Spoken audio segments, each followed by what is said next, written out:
ఆ వింత నగరాన్ని చూసి నేను మాతల్ని ఈ అద్భుత స్థానం ఏమిటి అని అడిగాను.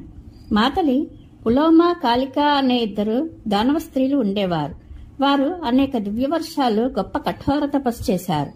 తపస్సు పూర్తి అయ్యి బ్రహ్మదేవుడు ప్రత్యక్షమై వారిని వరం కోరుకోమంటే వారు, మా పుత్రులకు కొద్దిగా కూడా కష్టం కలగకూడదు.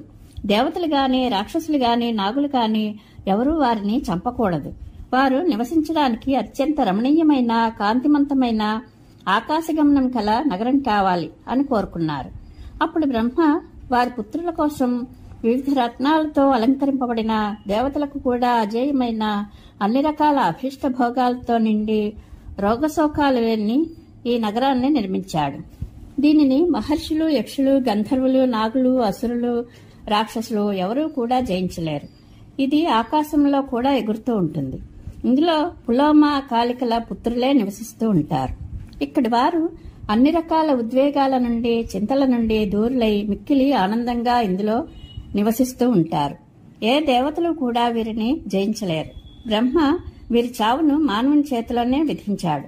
కాబట్టి నీవు వజ్రాస్త్రం ద్వారా దుర్జయులైన, మహాబలులైన ఈ దైత్యులను కూడా అంతమొందించు అని దాని చరిత్రను వివరించి చెప్పాడు.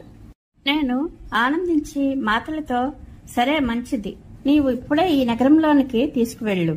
దేవరాజుకు ద్రోహం చేసిన ఆ దుష్టదానవులను ఇప్పుడే ధ్వంసం చేస్తాను అన్నాను. మాతలి వెంటనే నన్ను ఆ సువర్ణమయమైన నగర సమీపానికి తీసుకువెళ్లాడు. నన్ను చూసి ఆ దైత్యులు కవచధారులై రథాలెక్కి మిక్కిలి వేగంగా నా మీద దాడి చేశారు. మిక్కిలి క్రోధంతో నాళికం, నారాచం, బల్లెం, శక్తి, వృష్టి, తోమరం మొదలైన ఆయుధాలను నా మీద విసిరారు.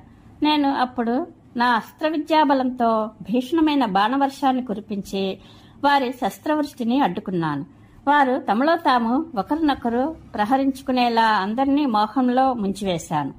వారు అలాంటి మూఢావస్థలో ఉండగానే నేను ప్రకాశిస్తున్న అనేక బాణాలతో వందల కొద్దీ శిరసులను ఖండించాను.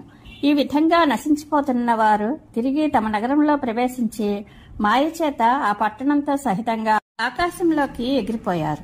అప్పుడు దివ్యాస్త్రాల నుండి విడిచిన శరసమూహంతో దైత్యులతో సహితంగా ఆ నగరాన్ని ముట్టడించాను. నేను విడిచిన ఆ లోహపు బాణాలు తిన్నగా వెళ్లి లక్ష్యాన్ని ఛేదించగలిగినవి. వానితో ఆ దైత్యనగరం ముక్కలుగా విరిగి నేలరాలింది. అయినా అందులో నుండి నాతో యుద్ధం చేయడానికి 60,000 మంది రథికులు క్రోధంతో దండెత్తి వచ్చారు. నన్ను నలువైపులా ముట్టడించారు.